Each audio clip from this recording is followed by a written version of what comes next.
সারা জীবনের জন্য নিষিদ্ধ। বাংলাদেশের মাটিতে আমরা বেঁচে থাকতে আওয়ামী লীগের রাজনীতি করতে দিব না। আমরা আলটিমেটাম দিতে আওয়ামী লীগকে নিষিদ্ধ করতেই হবে।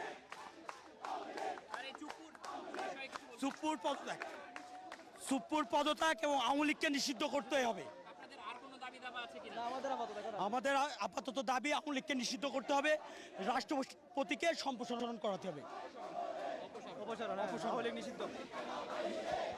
এখানে যেটা শুনতে পাচ্ছেন দর্শক, যে রাষ্ট্রপতিকে অপসারণ করার দাবি এবং আওয়ামী লীগকে নিষিদ্ধ করার দাবিতে এখানে কিন্তু ছাত্র জনতা একসাথে হয়েছেন এবং তারা আমরণ এখানে ধর্মঘট পালন করার জন্য বসেছেন এবং এই মিছিলের নেতৃত্ব দিচ্ছেন হাসনাত আব্দুল্লাহ।